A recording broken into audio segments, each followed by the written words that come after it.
Sudah. Action. Hai. Hai. Sama Nada. Alex. Sama toko panah di belakang. Dan toko panah di Taman Kuliner Condong Catur. Kali ini kita mau ngebahas yang kemarin tuh aku habis nonton sih Mas Alex. Apa? Videonya Mas Alex sama Mala. Aku sama Mala ngapain?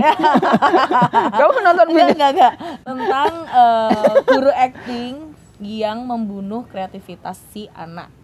Kayaknya bukan guru acting aja waktu itu. Iya, pokoknya yang itu. Iya. Itulah, tapi yang kesenian tentang kesenian yang membunuh kreativitas anak.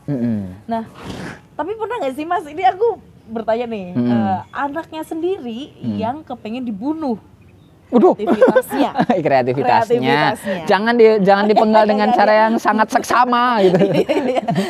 Si anak minta dibunuh dan tanpa minta dibunuh kreativitasnya tanpa dia sadari ya. Tanpa dia sadari gitu. Banyak. Oh, banyak. Banyak. Termasuk mungkin Anda salah satunya. Oh iya Pak Mas. Iya, contohnya gimana sih Mas? Ya kan itu. Ketika aku kasih metode dan banyak bukan hanya kamu, yang lain juga gitu. Contohnya gimana sih itu?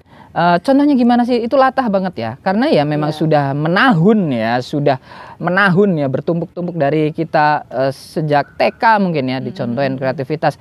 Gambar matahari ya Bundar gitu. Terus terus warnanya apa? Jingga putih. Tapi begitu ada anak yang mataharinya warnanya hijau misalnya atau ungu gitu. Itu disalahkan. Terus disalahkan. Lewat aja.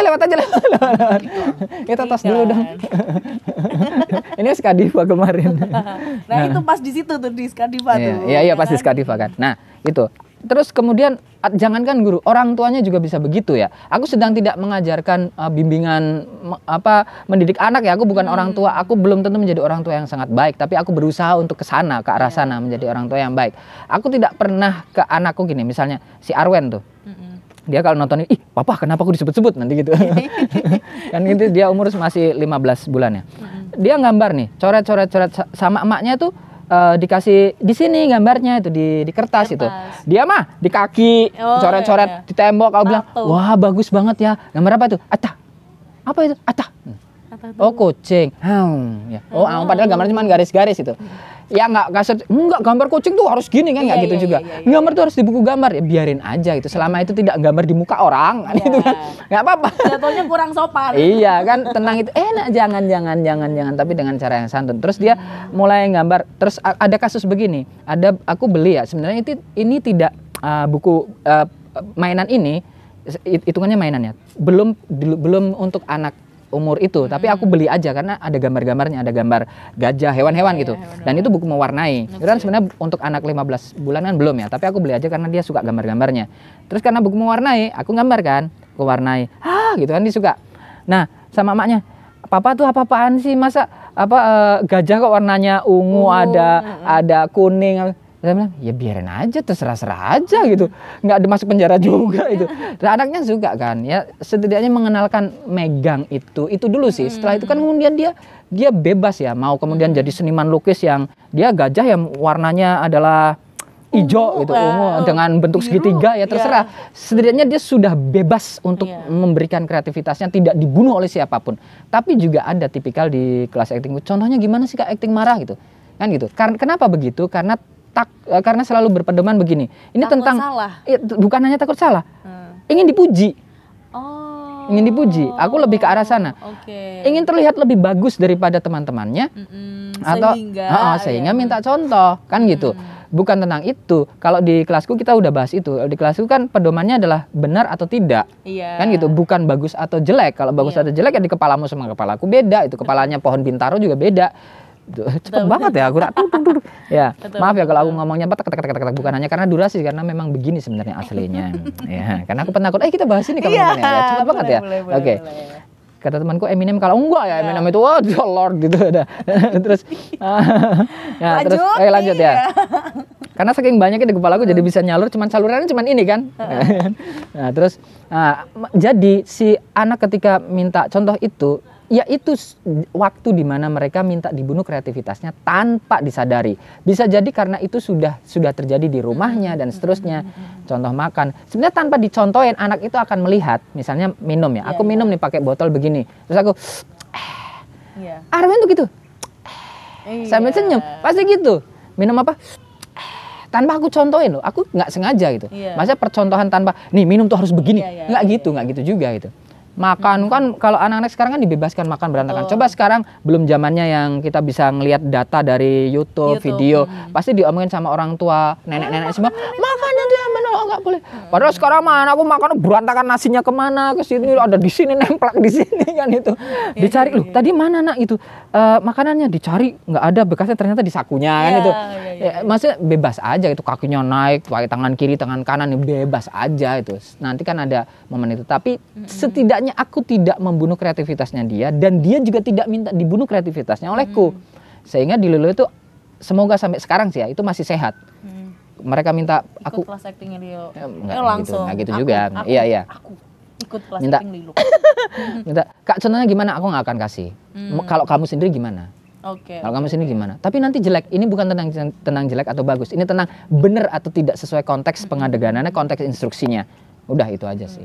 Berarti mostly itu si anak itu ngerasa nggak pede gitu ya Mas? Sama pilihannya dia. Pertanyaannya adalah bagaimana anak itu bisa menjadi nggak pede? Kenapa anak itu bisa menjadi nggak pede? Karena selalu yang benar itu, yang benar itu. Kan bisa begitu. Iya, kan gitu. Secara nggak sadar aku mendikte anakku begitu, kan gitu misalnya. Ya moga-moga sih sampai dia gede, sampai dia nikah, udah punya anak lagi, aku nggak pernah dikte dia. Oke. Nah gitu. Tapi itu ada sangkut pautnya nggak sih Mas? Maksudnya kayak hal-hal yang sangkut paut. Sangkut pautnya nih kayak mungkin di lingkungannya si anak ini itu tuh dia merasa ini tuh norma yang baik tuh seperti ini, sehingga ketika dia mencoba bebas itu tuh jadi dianggap salah dan dianggap jelek atau tidak bisa diterima. Pasti ada impulsnya. Iya kan? Bukan karena melihat yang itu adalah bagus, bukan hanya itu, tapi juga ada jangan lakukan itu. Semalam aku habis ancaman. Iya. Semalam aku baru aja teleponan sama produserku ya. Dia bilang gini, soalnya gini Mas, aku tuh ya terus terang ya, aku tuh bukan tipikal orang yang kalau dikasih tahu A itu aku akan nurut, aku akan tanya kenapa, akan tanya kenapa gitu. Contohnya nih Mas, dulu ya waktu aku naik sepedaan malam-malam sama papaku bilang jangan naik sepeda malam-malam. Tuh. Tapi aku orangnya bandel, kenapa nggak bisa dijawab ya, aku naik sepedaan aja sampai kemudian aku jatuh di got. Terus ditanya tuh karena pencahayaannya kurang dan seterusnya. Bukan menunggu anak kita jatuh ke selokan, bukan tentang itu ya, bukan tentang itu. Tapi poinnya adalah kita sendiri juga harus punya momen, punya kemauan untuk selalu bertanya kenapa. Momen filsafatnya itu selalu dimunculkan. Kenapa? Tapi juga momen filsafat itu bisa dibunuh oleh banyak orang. Nggak usah banyak nanya, lakukan aja. Udah kalau udah itu udah dibunuh si anak.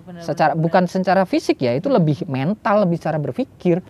Gitu. Sehingga ketika waktu di kelas dia bukan hanya memandang norma yang benar adalah ini, bukan hanya itu, tapi juga aku pengen dipuji agar masuk ke norma itu. Betul. Nah tapi itu Mas, kalau misalkan si anak pada akhirnya dibebaskan nih secara kreativitasnya itu, ada nggak sih batasan-batasan dari kebebasan itu gitu loh? Di kelasku ada batasannya, cuman 3.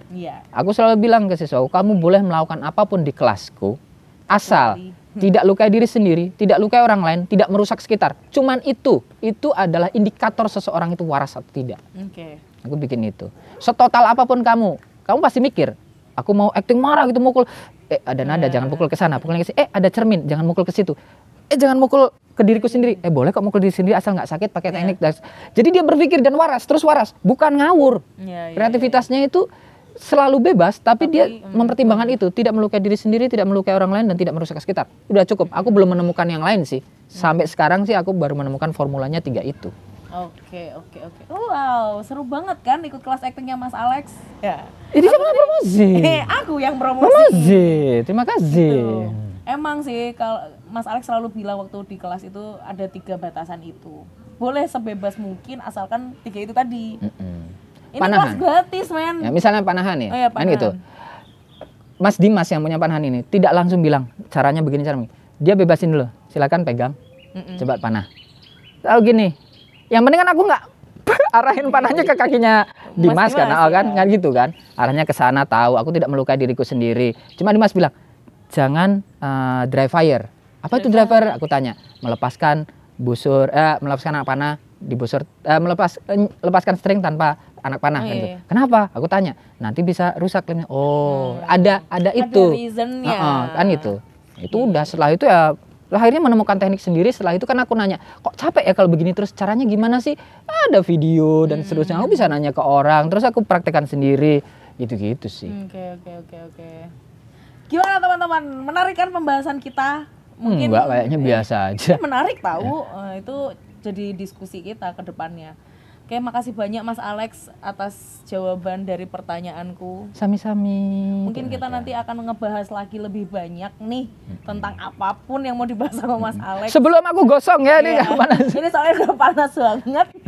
Terima kasih teman-teman yang sudah subscribe. Tetap ikutin video-video kita di @project_lilo. Dan kita masih di Taman Kuliner. Iya. Mungkin ada tempat-tempat menarik lagi. Iya, nanti. kita akan jelajahi sampai sana-sana. Iya, kita akan menjelajahi Taman Kuliner Condong Catur. Aku nggak dibayar juga sama mereka, nggak ada urusan itu, nggak. Terus. Oke, terima kasih. Sampai ketemu lagi. Bye.